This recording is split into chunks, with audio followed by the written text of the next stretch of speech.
देश का मिजाज ईस्ट। दैट्स माइक देश का मिजाज और खबरें ईस्ट से।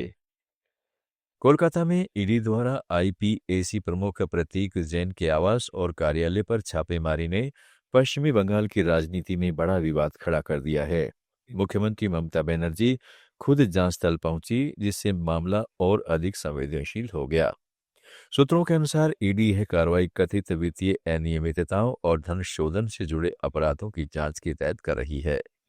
मुख्यमंत्री ममता बनर्जी ने ईडी की जांच पर सवाल उठाए और इसे राजनीतिक साजिश करार दिया। उन्होंने कहा कि वह प्रतीक जैन के आने तक मौके पर ही रहेंगी और उनके साथ मिलकर यह मिलान किया जाएगा कि ईडी कौन कौन सी फाइलें अपने साथ लेके गई है। इसके बाद ही वह अपना अगला कदम तय करेंगी। पता चला है कि टीएमसी इस मामले को लेकर पूरे राज्य में विरोध प्रदर्शन करेगी। पश्चिमी बंगाल की मुख्यमंत्री ममता बनर्जी ने कहा है कि भाजपा लोकतंत्र के हत्यारे हैं।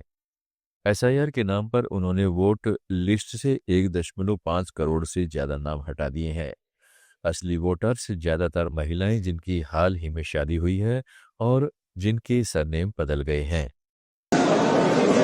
Maximum the women who married recently or earlier after 2, their title is changed and their address is changed automatically because now they became married. They were not allowed. From Election Commission office, one BJP cadre of IT,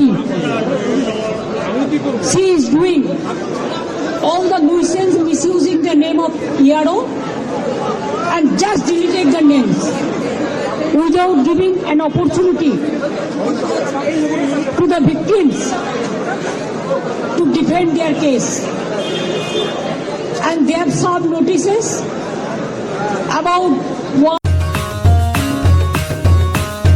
that's mic देश का मिजाज east.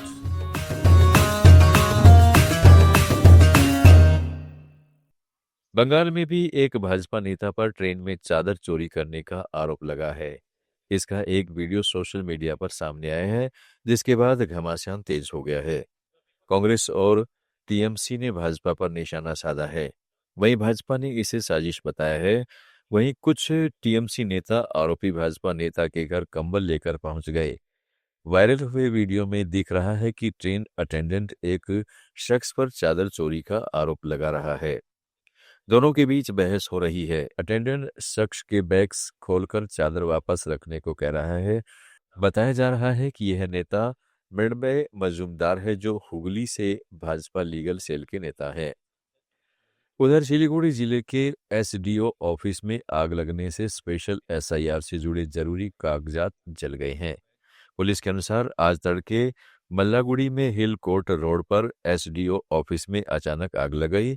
आग लगने से office के 2 कमरे पूरी तरह जल गए। दोनों कमरों में रखे कंप्यूटर और सरकारी डॉक्यूमेंट्स भी नष्ट हो गए हैं।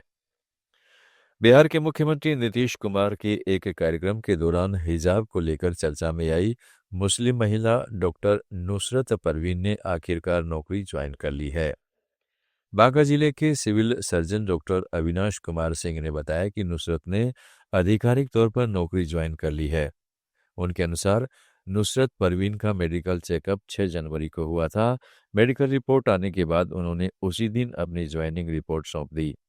हालांकि सिविल सर्जन ने कैमरे के सामने कुछ भी बोलने से परहेज किया, लेकिन ज्वाइनिंग की पुष्टि कर दी है। बिहार में ही एक अन्य घटनाक्रम में 3 जिलों के सिविल कोर्ट को बम से उड़ाने की धमकी मिली है। गुरुवार को एक गुमनाम ईमेल के जरिए मिली धमकी में दावा किया गया कि कोर्ट परिसर में 3 आरडीएक्स आईईडी लगाए गए हैं। इस जानकारी के बाद पटना, गया और किशनगंज के कोर्ट परिसरों को तुरंत खाली करा दिया गया। आज सुबह पटना सिविल कोर्ट के रजिस्ट्रार के आधिकारिक ईमेल आईडी पर यह धमकी भरा मेल मिला। इसमें कहा गया कि कोर्ट परिसर में 3 आरडीएक्स बम लगाए गए हैं और वे जल्द ही फट जाएंगे। देश का मिजाज में फिलहाल इतना ही। जुड़े रहिएगा लेट्स माइक के साथ। आप सुन रहे थे let's mic more than radio. Follow कीजिए हमें हमारे सोशल मीडिया प्लेटफॉर्म्स पर। आप सुन रहे थे let's mic more than radio. Follow कीजिए हमें हमारे